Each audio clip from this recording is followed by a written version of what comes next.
Cube Radio.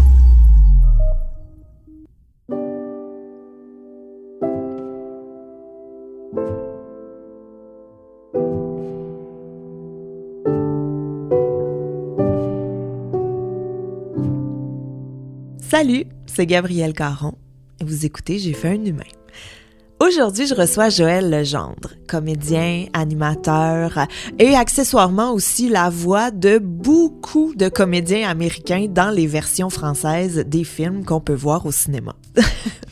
Moi, j'étais très contente de le recevoir parce que j'avais devant moi la voix d'Aladin.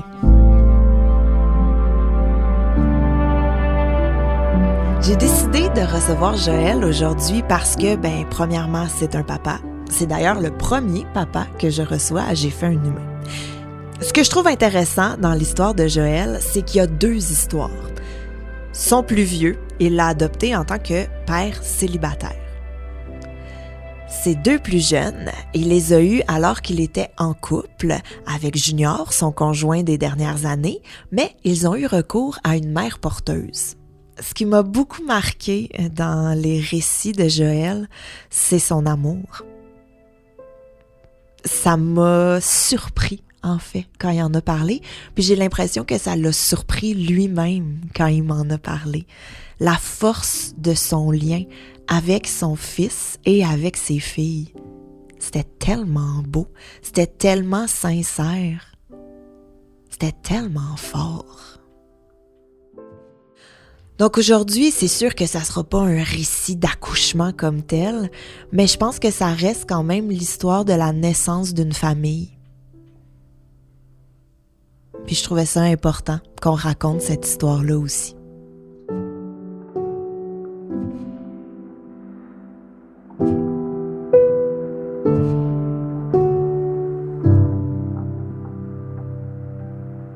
Commençons tout de suite avec ta première histoire, parce que là, tu as une fratrie de 3 enfants. Oui.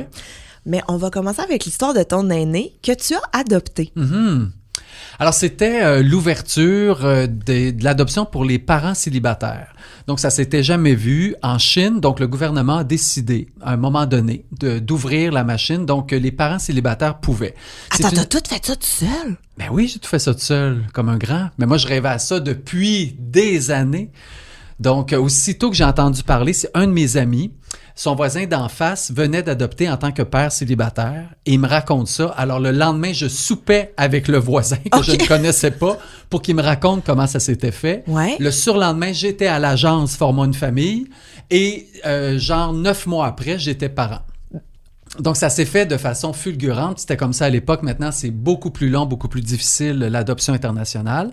Mais à l'époque, ça s'est fait rapidement. Puis c'est quoi les étapes? C'est quoi mettons, j'ai tellement de questions, je connais pas du tout le processus d'adoption. Donc, tu fais affaire avec une agence? Oui, tout à fait. C'est une agence qui est le lien entre le pays adoptant et nous-mêmes. Est-ce que tu choisis le pays ou c'est eux qui font voici les options de pays? Exact. Mais dans ce cas-ci, c'était seulement donc la Chine qui proposait des parents célibataires. Donc, étant donné que j'étais célibataire, c'était mon seul pays et ça faisait vraiment mon affaire. OK. Puis est-ce que t'as... je veux pas dire un formulaire, là, mais un formulaire de choix d'enfant?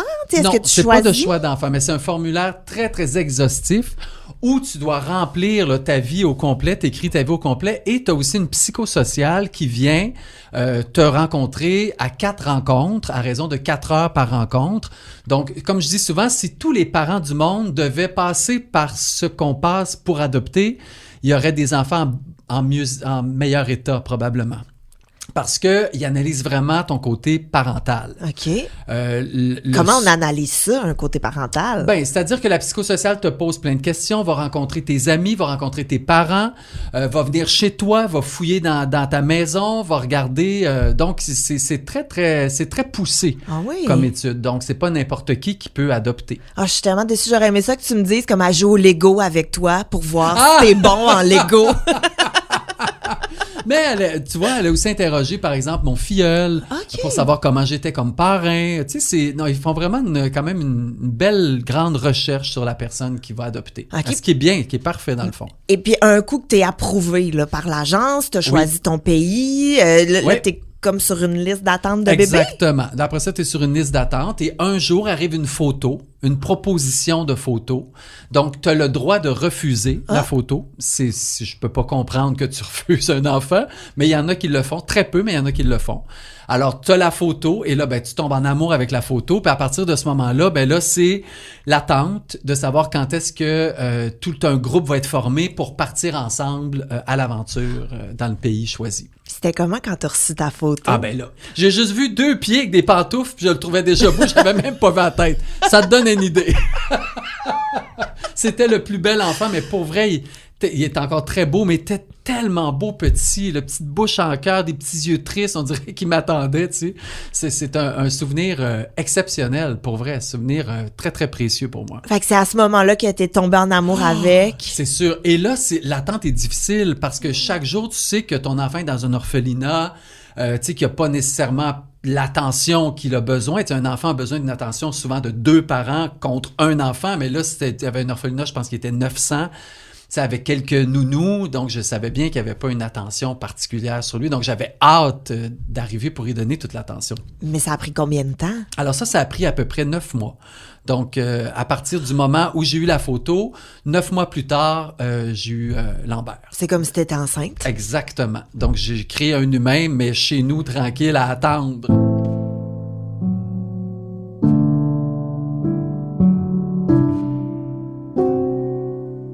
Est-ce que ton bébé, il avait quel âge quand tu as vu sa photo? Il devait avoir à peu près 1 an, j'ai l'impression. Parce que moi, je l'ai eu, il y avait presque 2 ans. Il y avait 21 mois quand j'ai reçu. Premièrement, j'étais sûr d'avoir une fille. Parce qu'en Chine, je n'avais jamais vu de garçon.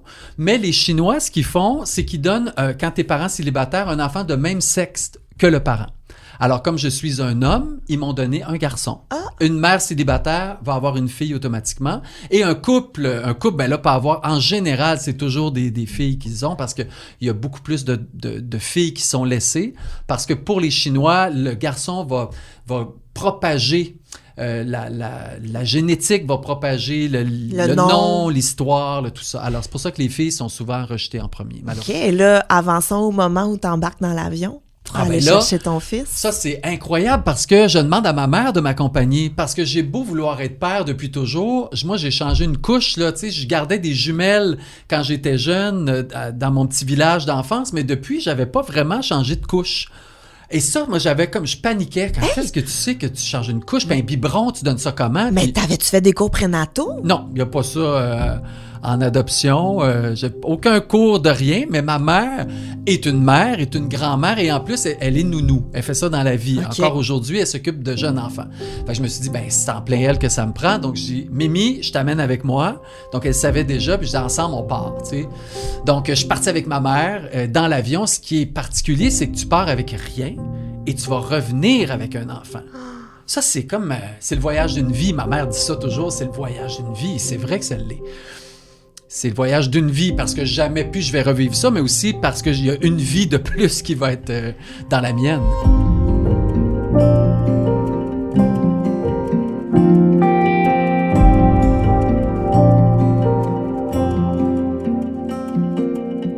Quand t'arrives en Chine, là, c'est pas tout de suite, l'avion te droppe pas à l'orphelinat, là, il doit avoir quelques jours interminables. Exact. Une journée, à vrai dire, parce que nous, comme on était en Mongolie intérieure, donc on arrive à Shanghai et de là, on prenait un avion. Et le lendemain, donc on allait recevoir nos enfants. Tu sais, on était 2 familles, donc on allait recevoir nos enfants le lendemain. Nous, on nous avait toujours raconté que c'était dans une grande salle et ils arrivaient très, très impersonnels. Ils nous disaient, voici votre enfant, il nous appelait, on prend l'enfant, puis tout le monde part, puis on reste avec notre enfant. Mais moi, la chance d'avoir un garçon, et les garçons en Chine, c'est des empereurs. Alors, l'autre famille qui était avec moi avait une fille.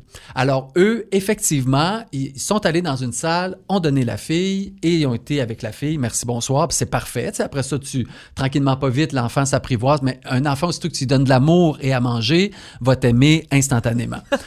Alors, mais mon fils, c'était autre chose, étant donné que c'était le seul garçon de cet orphelinat.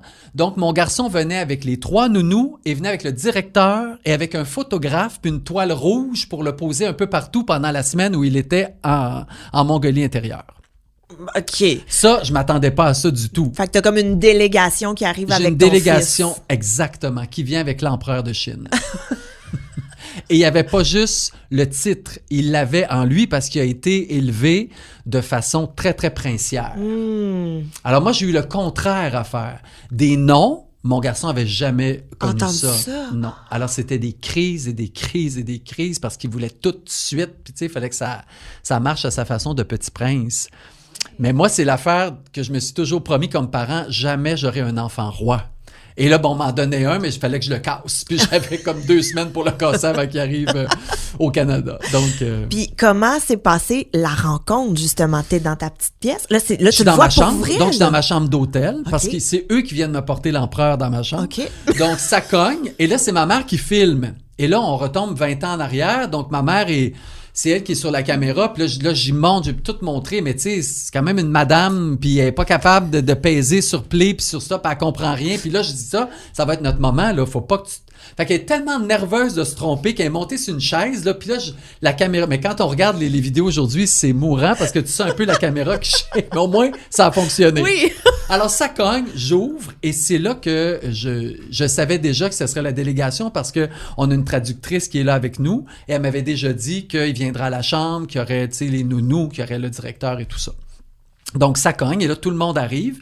Mais moi, j'ai apporté une valise remplie de jouets. Donc, la chambre d'hôtel est transformée en garderie. Ce n'est que des jouets. Alors, aussitôt qu'il est entré, Lambert...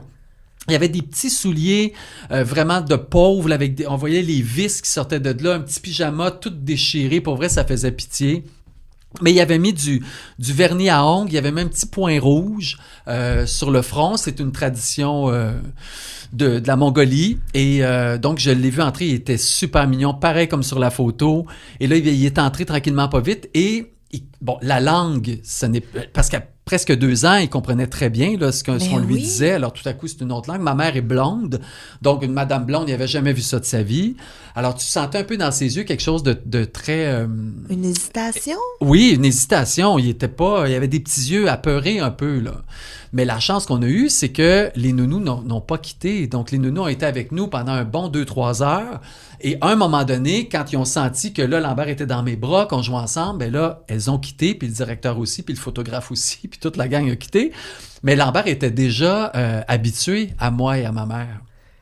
Donc, c'est une chance que j'ai eue, parce que quand on donne l'enfant comme ça à 2 parents, je veux dire, c'est dur pour l'enfant, là, il n'y a plus de repères. Mais alors, moi, il a eu le temps de faire ses repères, puis ça a été presque instantané. Après ça, il revoyait donc pendant une semaine, il a revu ses nounous aussi. OK. Donc, il pouvait lui parler en mandarin, il pouvait, tu sais, fait qu'il y a comme eu une coupure qui s'est fait vraiment très, très doucement. C'est ça que j'allais dire, une belle transition, plus que d'arracher un band-aid d'un coup. Exact, c'est en plein ça. Mais là, il dormait avec toi, Oui. Il était déjà intégré dans ta routine. Tout à fait. La première nuit, il a dormi dans sa petite bassinette qui était entre le lit de ma mère et mon lit, puis il a dormi son 12 heures, puis parfaitement bien. Parfaitement bien. Mais il aimait beaucoup aller à la cafétéria parce qu'il pouvait manger. Moi, c'est vraiment ça qui a manqué à mon enfant. J'ai l'impression qu'il n'a pas été nourri à satiété. Donc, il avait toujours faim. Toujours faim. Mettons, à l'épicerie, j'achetais des bananes. Ça en prenait 2 bananes sur sa petite chaise haute. Il fallait qu'il voie une grappe de bananes au loin. Fait toujours, c'était jamais assez. Sans piffret, là. Donc, ça a été mon seul enjeu, à vrai dire, qui est vraiment mineur. Oui. Vraiment, vraiment mineur. Tu sais, il prouvait qu'il allait toujours avoir à manger. Ah oui, Qu'il en comme manquerait si pas. ça restait en lui, cette crainte. Tout à fait. Est-ce que ça a été long avant que Lambert commence à comprendre le français? Ah non, ça se fait tellement rapidement. Ouais. Parce que c'est la survie. L'enfant veut se faire comprendre, veut comprendre. Je te dirais que ça prend 3 mois à peu près. 3 mois, il comprenait, il était capable de dire des noms. Le premier mot qu'il a dit, c'est tofu. D'ailleurs, son chat s'appelle Tofu parce que c'est le premier mot qu'il a dit. C'est même pas papa, c'est Tofu. Parce que c'est ce qu'il mangeait, c'est ce qu'il aimait à la cafétéria. Puis rapidement, c'est Tofu. Ça voulait dire j'ai faim pour lui. Il nous disait Tofu, ça voulait dire qu'il voulait manger. Je suis très surprise. Je m'attendais pas à ce que ce C'est soit vraiment, Tofu. oui, Tofu. Papa est venu plus tard, mais Tofu, ça a été le premier mot. Ben, pour un père végétarien, j'étais très fier. Oui, c'est ça. Deuxième mot, c'était lentilles. C'est ça. Genre, pois chiche.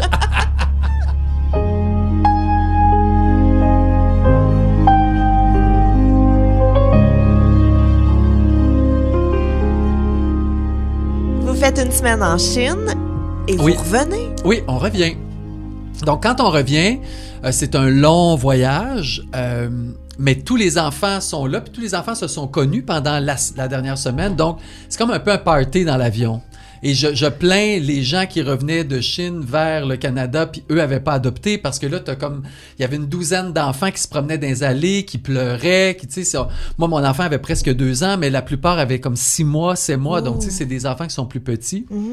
Alors, tu sais, l'avion était très, très agité. Donc, et là, donc, on fait un premier arrêt à Vancouver, où est-ce que tous les papiers légaux se signent. Donc, là, une fois les papiers signés, je suis OK, là, arrête de t'énerver, c'est fait. J'ai sa carte de citoyenneté qui va venir avec le papier que j'ai signé. Tout est dans les normes, tout est en règle. Tout est super. Donc, après ça, il restait un autre 6 heures de vol pour arriver au Québec. Puis là, quand on arrive au Québec, c'est fascinant de voir comment un enfant adopté attire les gens. Parce qu'une mère va donner naissance à un enfant, il y a quelques personnes qui vont venir, tu sais, les plus choyés, quelques personnes, et dans la semaine qui va suivre ou les mois qui vont suivre, les gens vont aller à la maison pour voir l'enfant. Mais un enfant adopté, les gens veulent le voir tout de suite. Donc, à l'orphelinat, il y avait une quarantaine de personnes, mais pour le mien, mais une quarantaine de personnes pour chaque enfant. Parce que les gens sont fascinés par l'adoption. Ils veulent voir l'enfant qui arrive. Il a l'air de quoi? C'est quoi son lien avec le parent? Il y a vraiment quelque chose de très, très fascinant. Et donc, j'avais des oncles, des tantes, des amis, mon père qui était là, mes frères, ma sœur. Tout le monde était rassemblé pour voir ce petit empereur de Chine arriver. C'est comme un festival, j'ai l'impression. C'est ça, il y a quelque chose de... C'est une soirée unique à ne pas manquer. Et ça se passe là. Puis, tête d'affiche Lambert. Exactement. Lambert l'empereur, venez le voir, il arrive. Il ne sera que de passage à Dorval pour une seule soirée. C'est là que ça se passe. Parce que tout le monde est allé te chercher à l'aéroport. Oui! Tout le monde était là à l'aéroport. La quarantaine de personnes étaient là pour voir le petit joyau qui arrivait. Wow! Mais aussi sentir toute cette frénésie. Parce qu'il y a un épuisement. Quand on arrive, ma mère et moi, on est fatigués parce que c'est un long voyage. Puis ça a été, tu sais, ça, c'est un 2 semaines éprouvant, tu sais, quand même, à moins dormir, tu sais, c'est pas, on s'en va pas, là, se reposer dans le sud, là, c'est pas ça l'affaire. Alors, ça a été mais c'est un 2 semaines rempli d'émotions de toutes sortes. Et là, ben, on arrive. Alors, voilà, c'est pour ça qu'il y avait autant de monde pour nous voir l'air fatigué comme ça, mais heureux. Et puis ça a été quoi ton moment d'extase le plus grand à travers tout ce processus-là? Je te dirais que c'est une très belle question parce que c'est sûr que je pourrais te répondre la photo, je pourrais te répondre la seconde où je l'ai eue, mais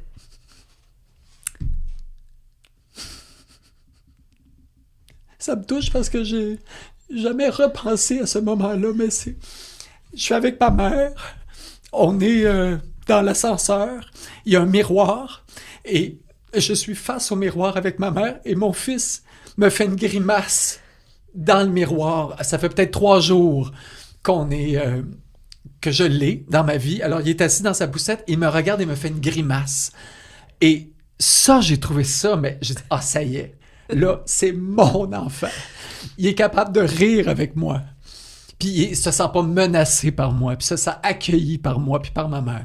Ça va rester le plus beau moment gravé dans mon cœur. Oh, c'est tellement beau! C'est drôle parce que j'ai jamais repensé vraiment à ce moment-là. Mais c'est vraiment ça. Oh, c'est tellement beau! Ouais. Puis là, aujourd'hui, Lambert a 20 ans. Aujourd'hui, il a 20 ans. Sa petite blonde, son autonomie, est à l'université, est heureux. C'est un garçon qui n'a pas vraiment changé de personnalité. Il a toujours été très, très timide, très calme. Tu sais, on dit vieille âme, là, c'est souvent ça. Tu sais, c'est pas un petit gars qui carbure à la performance.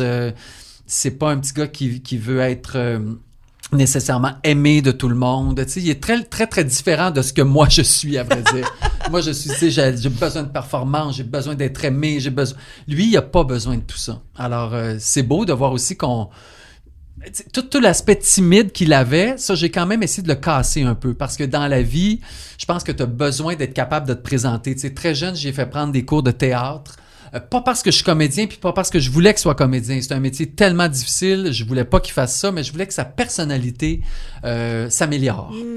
Donc, parce qu'il y avait vraiment un problème de timidité assez maladive. Tu sais, toujours derrière moi, toujours à me tenir les pantalons. Moi, je le prenais, je dis « Non, Lambert, tu t'en viens à côté de moi. » Puis tu sais, c'est mon rôle de père, à vrai dire, qui a pris la place. Mon Dieu, mais tu me donneras le lien de tes cours de théâtre. Mon chum est de même. Moi, toujours gêné, toujours en arrière, veut jamais parler à personne. C'est peut-être trop tard. mais ça fait partie de sa personnalité, à ton chum, puis à mon Lambert aussi, c'est pareil.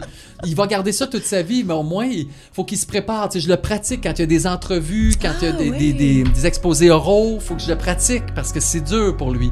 Mais je pense que c'est un cadeau à donner à ton enfant, tu sais.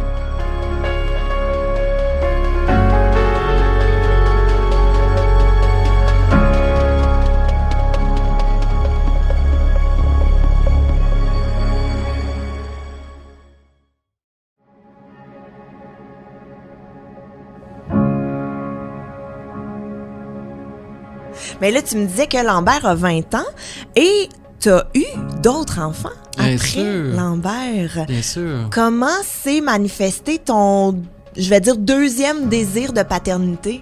Ben, c'est-à-dire que moi, la paternité, je l'ai tellement espérée dans ma vie que tu m'aurais donné 10 enfants, puis je les aurais pris probablement. Tu sais, c'est comme une facilité avec ça. Pour moi, c'est pas dur. Ça a jamais. Tu sais, des fois, je regarde Mère à bout, là, j'y comprends pas. Tu sais, je comprends pas ça. Non, mais je juge pas, mais je fais. C'est drôle, moi, père à bout, j'ai jamais eu ça. Probablement parce que peut-être qu'un père est plus est plus égoïste et capable de prendre soin de lui aussi à travers l'éducation d'un enfant. Parce que j'ai toujours eu mes moments à moi. Tu sais, souvent, tu vois les pères de famille, il y a son lundi qui s'en va jouer au hockey, puis il y a rien mais c'est bon, je pense. Une mère devrait s'inspirer de ça, tu sais. Le lundi, la mère va faire quelque chose pour toi, tu sais. Bref... en tant que père, j'ai toujours continué à prendre le temps pour moi, puis mon travail a toujours été important pareil, mais à travers ça, combinant tout ça, on peut être père et comédien ou animateur ou amoureux, ou je pense qu'on peut être tout ça. Mais tu viens de dire le mot-clé, amoureux, parce que si Lambert, tu l'as adopté seul... Tes deux autres, là, spoiler alert, là, t'as des jumelles, OK, je vais le dire, là. Exact, lance-toi. Mais tes deux autres petites filles, t'es as pas eues toutes seules, t'es as eues avec ton conjoint. Exactement. Donc, ça vient aussi du désir de mon conjoint de vouloir être père. OK. Et très rapidement dans notre relation, il a pris la place de père aussi avec Lambert. Lambert l'a adopté là, rapidement, puis Junior et moi, on se complète très, très bien. Tu sais, Junior est beaucoup plus mère-poule, et moi, je suis beaucoup plus un père, beaucoup plus l'autorité, tu sais, le dépassement de l'enfant, le pousser à faire de la bicyclette, alors que Junior est beaucoup plus maternel, tu sais. Alors, Lambert, qui avait juste connu moi, comme père, ben quand le style de père de Junior est arrivé, ça lui a plu aussi. Donc Junior, ce qui fait que Junior avait ce désir-là aussi d'être papa. Alors rapidement, on s'est lancé dans l'adoption nous autres aussi. J'ai dit ben tiens, moi à l'époque, il y avait l'adoption, alors lançons-nous dans l'adoption. Tu pourras adopter en célibataire parce que faut savoir que les homosexuels ne peuvent pas adopter à l'international. Même encore aujourd'hui, c'est encore aujourd'hui impossible. À part au Québec, à Montréal, où tu peux aller en banque mixte, ça c'est un autre dossier. Mais à l'international, comme moi j'ai connu, mais même moi j'ai été obligé de mentir à ma psychosociale. Je disais que j'étais hétérosexuel. Ah ben non. Ben oui, parce que si t'es homosexuel, tu peux pas adopter. Fait qu'un père célibataire homosexuel ne peut pas adopter, mais un père célibataire hétérosexuel peut adopter. Mais je suis sans mots. Ouais. C'est encore comme ça pour tous les pays. Ah! Ouais. Je suis comme choquée, on dirait. Ah oui, c'est quelque chose. C'est un deuil. C'est pour ça que quand cette option-là s'est ouverte d'un père célibataire, parce que même avant ça, c'était toujours des couples. Fallait que tu sois marié pendant 7 ans. Fallait que tu fasses 80 000 $ par année dans le couple. Fallait pas que tu aies d'animaux domestiques. Il y a toutes sortes de critères qui appartiennent au pays, là, que je veux pas juger, mais c'est leurs critères, pour pouvoir avoir l'enfant en retour. Donc, mais nulle part t'as un parent homosexuel, un couple ou parent célibataire. Donc, quand ça s'est ouvert en célibataire, moi, je me suis dit, ben, je vais compter des mensonges, c'est tout. Et la psychosociale, une femme très brillante, tu sais, encore là, j'ai été super bien accompagnée. Dès la deuxième rencontre, elle m'a dit, ce que vous ne me direz pas, je ne l'écrirai pas. Alors, on s'est très bien compris, puis ce qui fait que elle a su lire en moi que j'allais être un bon père, peu importe mon orientation sexuelle. Alors donc, on refait le processus et c'est là qu'on se rend compte qu'il y a même, tu peux même pas adopter en tant que père célibataire ou mère célibataire. C'est fermé, ça. C'est fermé maintenant pour tous les pays. Donc, on s'est tourné vers la banque mixte parce qu'on voulait adopter, nous autres. C'était ça notre but. Qu'est-ce que c'est? La banque mixte, c'est au Québec. Donc, au Québec, ça fait partie de la DPJ. Donc, tu vas être famille d'accueil. On va te donner un enfant. Tu vas être famille d'accueil pendant 2 ans. Et ensuite, si le parent biologique n'est pas apte à reprendre son enfant, ben, à ce moment-là, on commence un processus d'adoption. Donc, on est allé à 2 rencontres où est-ce qu'ils nous découragent vraiment, parce que c'est ça le but. Il faut décourager pour être sûr que la personne qui va s'inscrire soit vraiment prête à ça. Ouais. Et nous, après 2 rencontres, on a fait le constat que moi, je voulais pas faire vivre, ni Junior, faire vivre l'abandon à mon fils une autre fois. Donc, on lui donne un frère ou une sœur. Et après 2 ans, le frère ou la sœur peut lui être retiré parce que heureusement, son parent biologique s'est refait une santé, s'est refait une vie, puis maintenant peut prendre soin de son enfant. Mais pour nous, c'était impossible. Si on avait été deux parents, deux amoureux voulant être parents avec pas d'enfants, on l'aurait fait. Parce qu'un adulte est capable, c'est dur, mais est capable de dire, OK, j'ai eu un enfant en famille d'accueil pendant 2 ans, maintenant, oups, sa mère le reprend. C'est comme une peine d'amour incroyable. C'est une peine d'amour, exact. Mais tu es capable de t'en remettre. Mais un enfant qui a déjà vécu l'abandon, ben non, et là, fait que c'est devenu impossible. Oui. Et c'est là qu'une amie proche à nous a entendu notre histoire et a dit, ben moi, je vais le porter, votre enfant. De même? De même. Attends. Elle dit, vous voulez un enfant? Oui.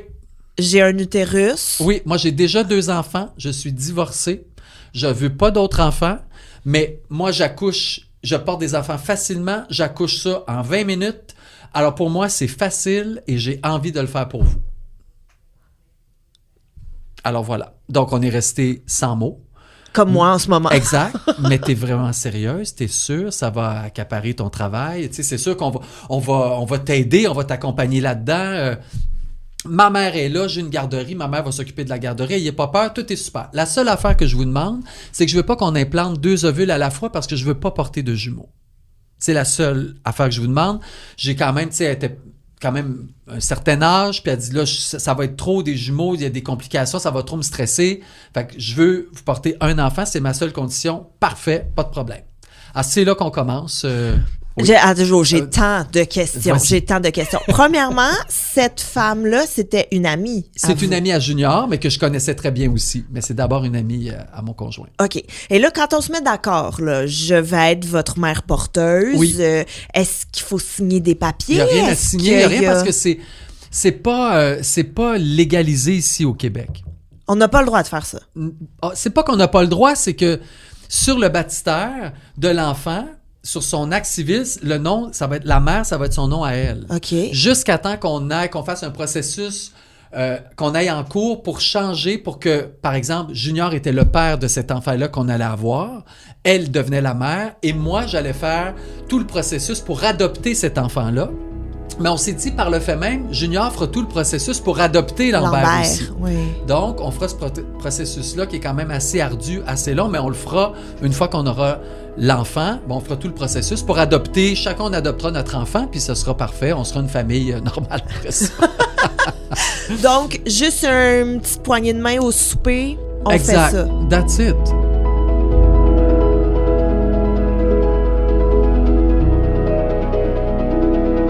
Et là, j'ai vraiment des questions intimes, mais est-ce que Junior a couché avec la mère porteuse? Non, parce que là, la mère porteuse aussi, ce qu'on voulait, c'est qu'elle soit pas la mère donneuse. Donc, ce soit pas comme ça, on était certain, puis elle aussi, on était certain qu'elle n'aurait pas un attachement, tu sais, soudain, vu que c'est ton enfant, c'est ton sang, c'est tes gènes. Alors, on est allé chercher des ovules, mais dans une banque d'ovules aux États-Unis. Donc là-bas, c'est légalisé.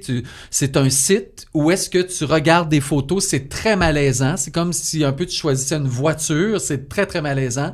Mais tu as toutes les mères qui veulent donner, les raisons pourquoi elles veulent donner leurs ovules, leur pedigree médical, tu sais, des photos d'elles quand elles sont petites, des photos. Alors, tu dois choisir. C'est donc, comme un site de rencontre, un peu? Vraiment, mais là, à la rencontre d'un ovule qui va te donner peut-être un enfant. C'est vraiment ça. C'est très, très particulier. Puis c'est quoi, mettons, les critères que vous cherchiez? Alors, nous, les critères qu'on cherchait, on voulait une mère mère donneuse asiatique. Parce qu'on s'est dit, comme ça, Lambert, ben, il y aura un frère ou une sœur de même gène, puis il va être content de ça. Alors, on a choisi, donc, notre mère, asiatique, et un soir, on soupe. Mais dans ce cas, attends, j'ai d'autres questions. Je vais pas arrêter de te couper la parole. J'ai plein d'autres questions. Pas de problème. Votre mère porteuse, elle est québécoise, mais Oui. Est-ce que vous auriez pu faire tout le processus aux États-Unis? Tu sais, si là-bas, c'est tout légalisé et tout. Ben, il aurait fallu qu'on ait une mère... il aurait fallu qu'on ait une mère porteuse américaine. Ouais. C'est ça. Mais là, nous, ça... Ben, tu peux le faire... t'as même pas besoin d'aller aux États-Unis. En Ontario, c'est légal. Ah! Mais là, nous, on l'avait. Déjà, c'est tellement plus oui, simple. oui. Mais si on était allé accoucher en Ontario, on n'aurait pas eu besoin de faire le transfert, l'adoption, parce qu'Ontario sont plus évolués que nous. En Ontario, elle est reconnue, la mère porteuse, la mère qui va donner naissance. Déjà, avant l'accouchement, on signe le papier que ce ne sera pas elle, la mère. OK, c'est déjà tout réglé C'est déjà pré-bébé. Alors que nous, ici, on n'a pas ça. Donc, OK. c'est pour ça qu'il y a une complication après. Ouais. Mais quand tu veux un enfant, c'est pas 2-3 avocats qui vont t'empêcher d'avoir un enfant, puis rencontrer un juge qui va t'empêcher d'avoir un enfant. Tu sais. Ouais. Fait que c'est sûr. Donc là, vous avez choisi votre ovule sur Internet. Oui. Puis là, il arrive par la poste? Non, c'est-à-dire que on choisit la mère Oui. qui, elle, va nous prélever des ovules. On ne sait pas combien d'ovules on va avoir. Ça peut être 3, ça peut être 13, ça peut être 20. Quand on a une ponction d'ovules, on ne sait pas combien, mais on paie pour la mère, puisqu'elle nous en donne 1 ou 30, ça va être ça. Tu sais, Combien ça coûte? Ben, c'est quand même assez dispendieux. C'est à peu près 20 000 pour... Puis tu sais pas combien tu vas en avoir. Puis tu sais pas si tu sais pas si c'est bon ou si c'est pas bon. Tu sais rien. Mais comme quand tu as la procréation assistée après, tu sais pas si ça va marcher ou ça va pas marcher. C'est que tu embarques dans une espèce de train où Junior et moi, on s'est dit qu'on voulait toujours que ça soit le cœur qui soit en avant. Donc, si on sent que là, on est trop paniqué, qu'on est trop triste, qu'on est trop déçu, si le cœur est pas en avant, on arrête ça. Nous, c'était vraiment... ça a toujours été ça, notre leitmotiv, c'était ça tout le temps. Est-ce que ton cœur est là? Oui, mon cœur est là. Ton cœur est là encore? Oui, parfait, on continue. Parce qu'on savait qu'on y arriverait avec le cœur. OK. Mais avec les peurs, avec les trop de déceptions, trop de chagrin à un moment donné, puis on a déjà un enfant avec nous, on veut pas tout y faire vivre ça, donc c'était important pour nous que ça se fasse de façon joyeuse, malgré tout. Donc, on arrive avec notre mère donneuse asiatique. Un souper, on annonce ça à mon fils et mon fils ne veut mais à rien savoir de ça. Je suis le seul Chinois de la famille. J'ai parce que lui, il allait par drapeau. J'ai 5 drapeaux. Donc, son drapeau, parce que mon père vit aux États-Unis. Il est québécois, il est canadien, il est chinois. Fait que pour lui, il n'y a pas question qu'un autre enfant ait autant de drapeaux que lui. C'était impossible.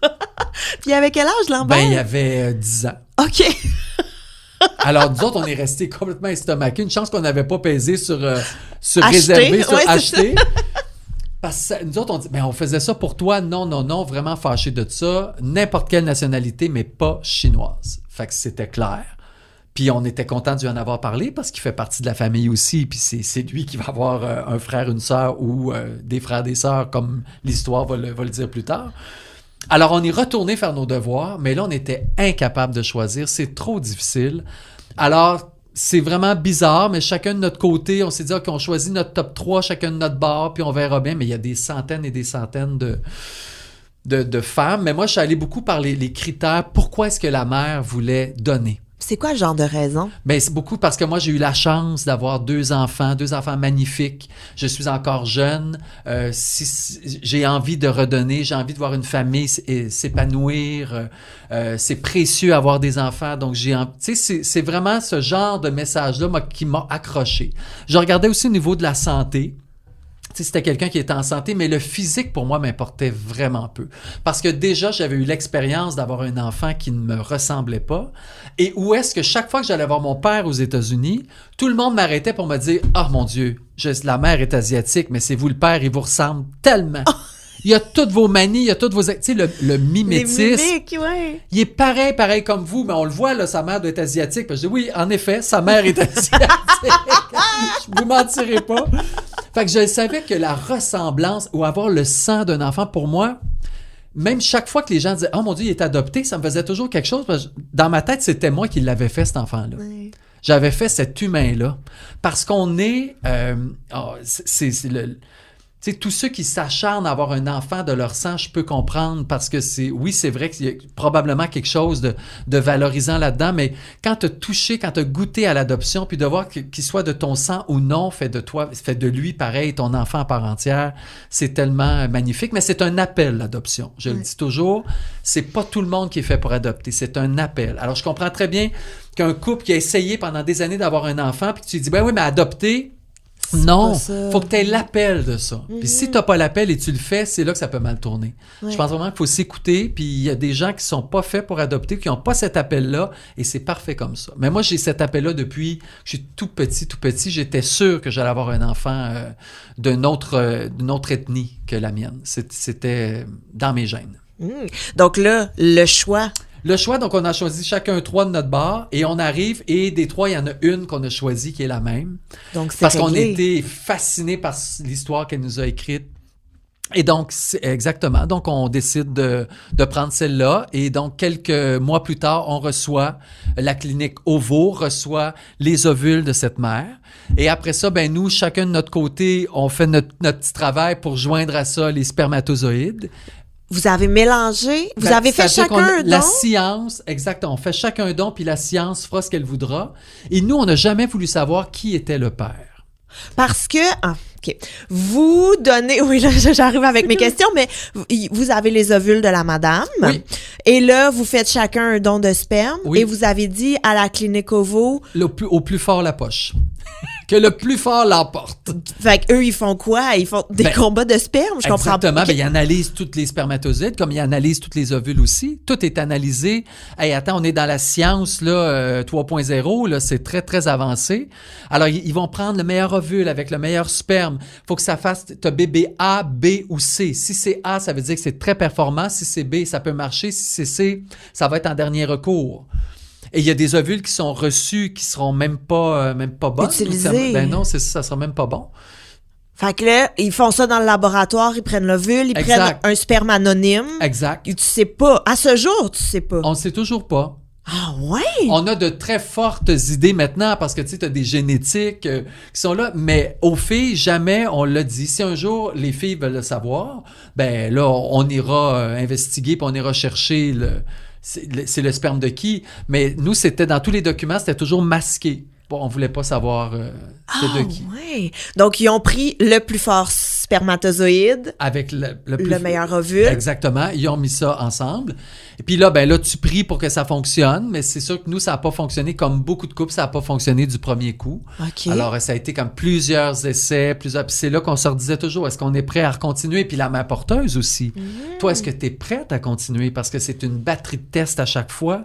C'est l'endomètre le plus performant possible, donc c'est des piqûres à tous les jours, c'est des pilules, c'est incroyable ce que la mère porteuse doit endurer pendant tout ce temps-là. Puis ça a pris combien de temps? Ben ça a pris plusieurs, je te dirais au moins 8 fois.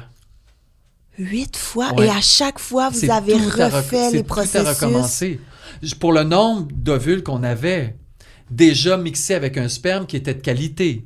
Et c'est pour ça qu'à la toute fin, la mère porteuse dit « Hey, je commence à être un peu tanné, il vous en reste 2, mettez les 2, puis c'est sûr qu'il y en a un des 2 qui ne marchera pas, puis il n'y a pas plus de troubles que ça. Mais donnons-nous la chance d'implanter ça là. » Fait qu'on en a implante 2, puis c'est rendu... là, elle a fait le test de grossesse, puis elle a vu que ça marchait, fait qu'on est allé chez OVO, et c'est là qu'à l'échographie, on entend un premier cœur, et on entend un cœur, donc pour nous, on est content, tout va bien, puis elle dit « Hop, un instant », il y a un deuxième cœur, et là, Junior de dire « Non, notre enfant a 2 cœurs! » Ah! Et il est à terre parce qu'il pense que notre enfant a une maladie qui a 2 cœurs. Moi, je l'engage, non, je pense qu'on en a 2 juniors. Et là, on n'a pas le temps de se remettre de cette émotion-là qu'on regarde la mère porteuse parce que la seule chose qu'elle nous a demandé, c'est qu'elle voulait pas avoir de jumeaux. Oh non! On la regarde, elle nous regarde, inquiétez-vous pas, rendu là, je vais les porter. Comme quoi, on peut se dire des choses dans la vie et tant qu'on n'est pas rendu à la porte, on ne sait pas comment on va l'ouvrir, cette porte-là. Donc, elle dit, ayez pas peur, ça va bien se passer. Et elle a mené à terme 40 semaines les jumelles et après ça, l'accouchement a eu lieu. Donc, c'est ça, c'était des jumelles, c'était pas un bébé avec une malformation, là, comme Junior. Un bébé à 2 cœurs.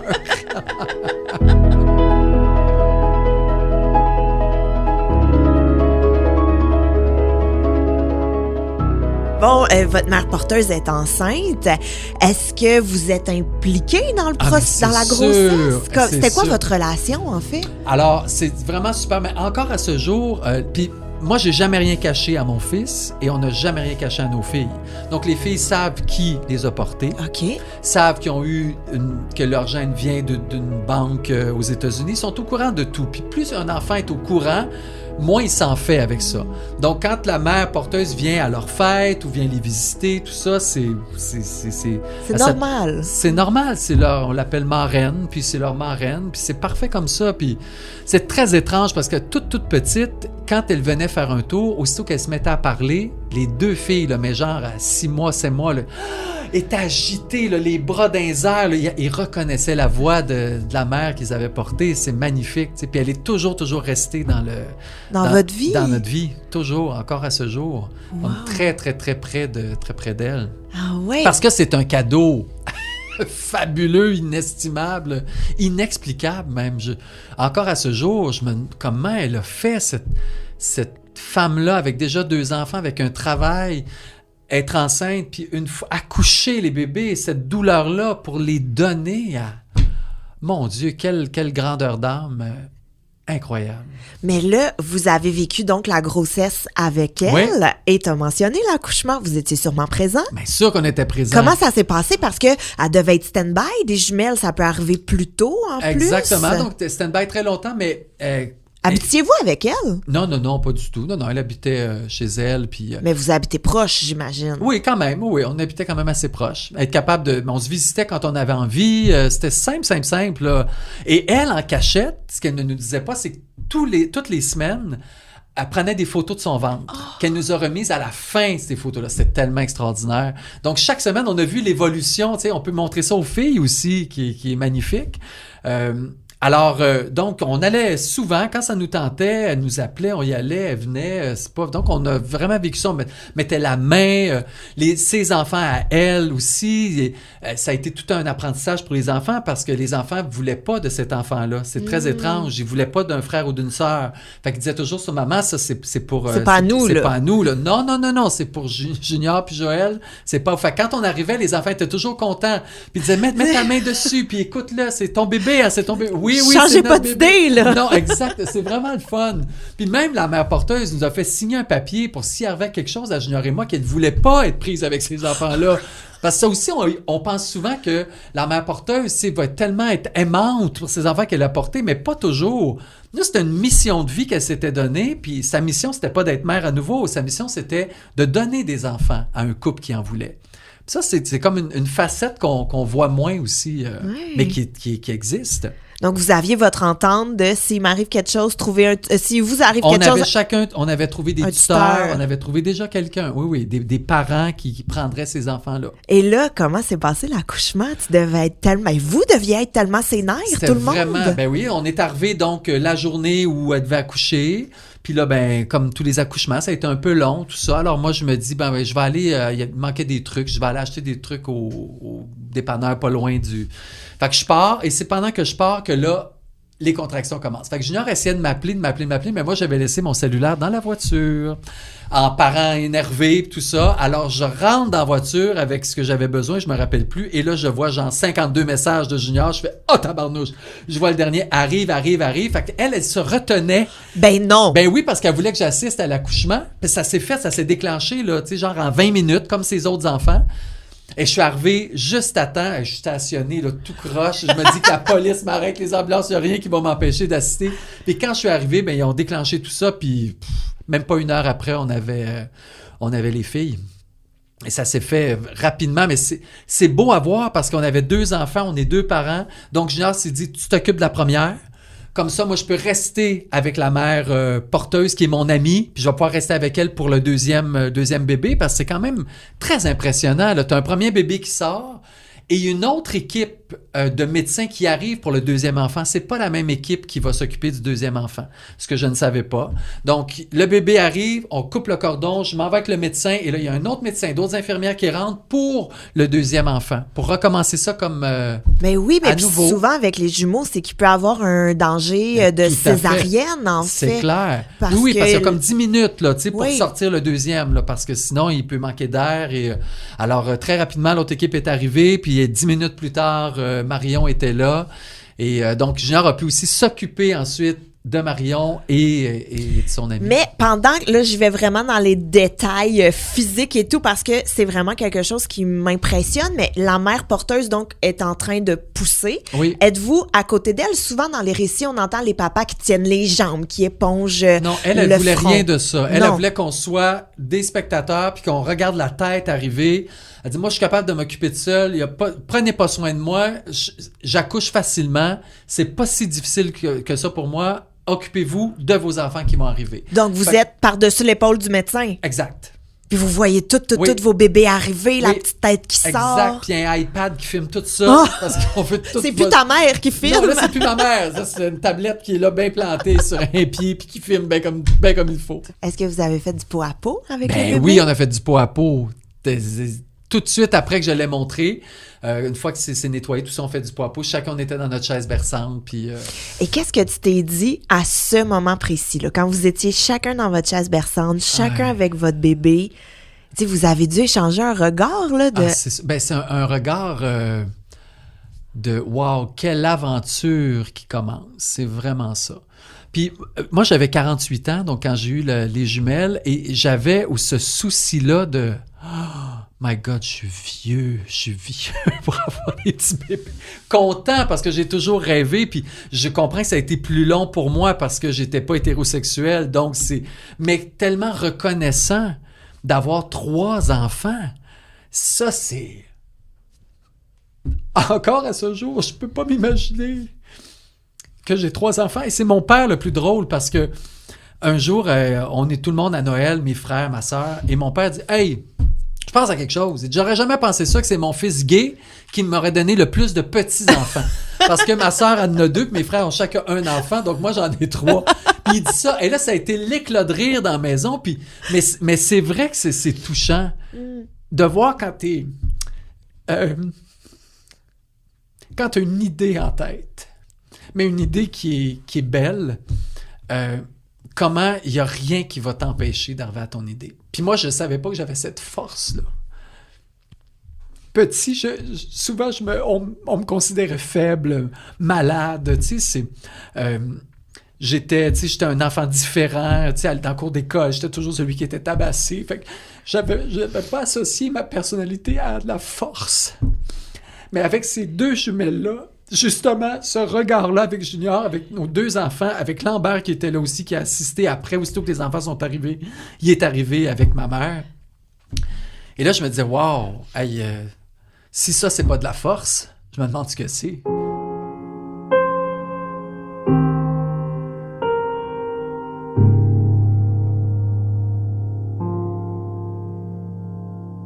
Comment s'est passée la rencontre entre Lambert et ses sœurs? Ça a été extrêmement difficile. Ah oui? Extrêmement difficile. Parce que, un peu comme nous, on pensait lui faire plaisir en lui proposant une mère donneuse chinoise, des sœurs, pour lui, ça a été... Parce qu'on se rappelle que c'est un empereur. Et donc, même si j'ai cassé ce tempérament-là de toujours lui dire oui et que tout lui soit dû, c'est quand même difficile pour un enfant de voir arriver 2 enfants d'une shot. Probablement que si on avait eu juste un, l'intégration se serait fait mieux.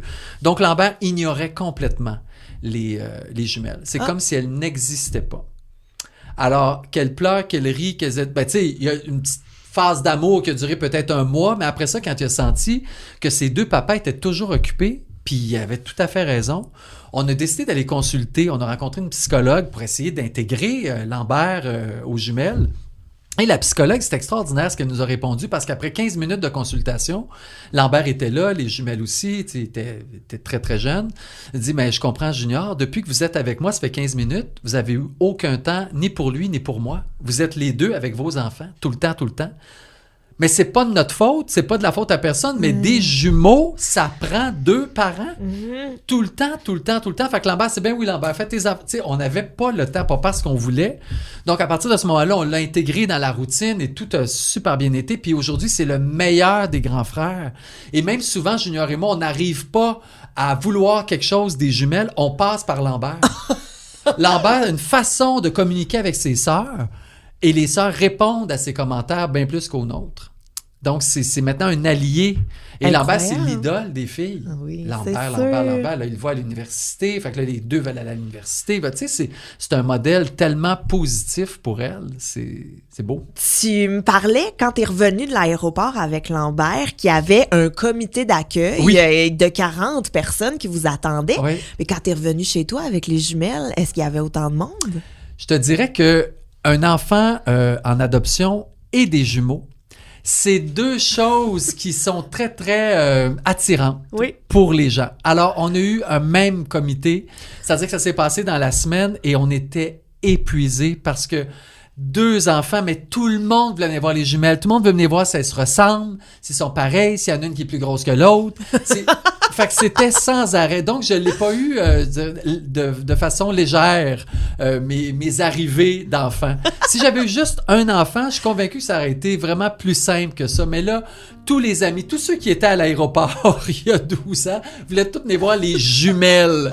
Mais donc, ça n'a pas passé inaperçu. Alors, quelqu'un que tu adoptes et des jumeaux jumelles, ça attire beaucoup. Fait que j'ai eu autant d'effervescence. Fait que là, ton prochain enfant, là, tu fais ça discrètement, s'il te plaît. Ça va être tellement discret que j'ai l'impression qu'il n'y en aura plus jamais. À l'âge que j'ai, c'est parfait. Là, j'attends les petits-enfants. Ah ben oui! Ben tu sais, Lambert a maintenant sa copine. 20 ans, j'y souhaite pas tout de suite. Mais je me dis quand même, dans quelques années, je vais être grand-papa. Ça viendra, bien là? sûr. Fait que c'est la même effervescence qui recommence.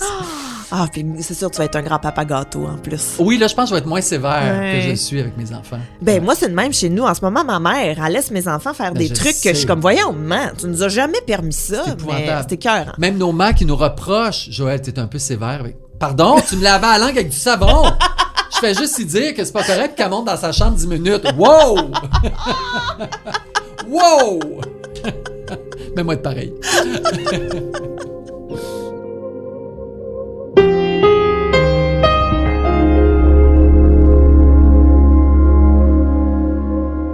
Et là, en terminant, Joël, c'est une question que j'aime toujours poser à nos... T'es mon premier père, d'ailleurs. C'est vrai? T'es le premier père qu'on reçoit. Alors En plus, premier père, Fifi, imagine. En plus! J'aurais pas dit ça de même, là, mais...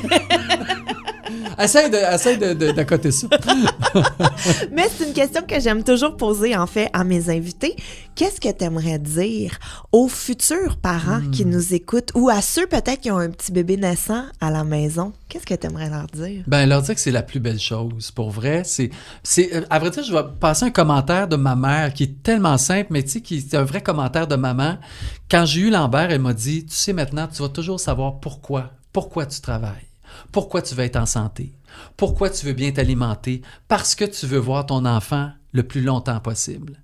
Et ça, c'est ça aussi. Un enfant va t'apporter même plus que ce que tu lui donnes. Tu sais, on dit élever un enfant, mais c'est tellement l'enfant qui nous élève. C'est fou.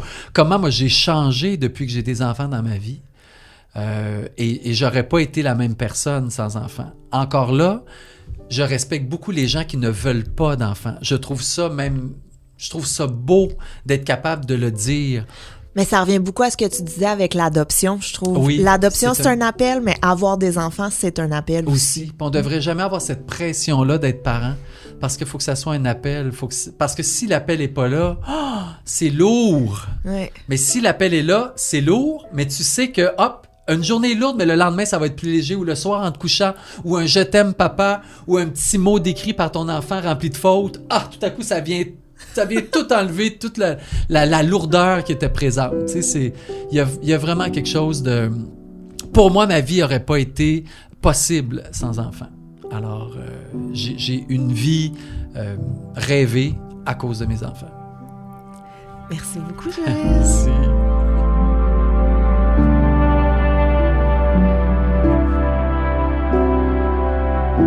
À l'animation, moi-même, Gabrielle Caron. À la réalisation et au montage, Anne-Sophie Carpentier. Un grand merci à ma gérante Christine Blais pour son aide. J'ai fait un humain est une production de Cube Radio.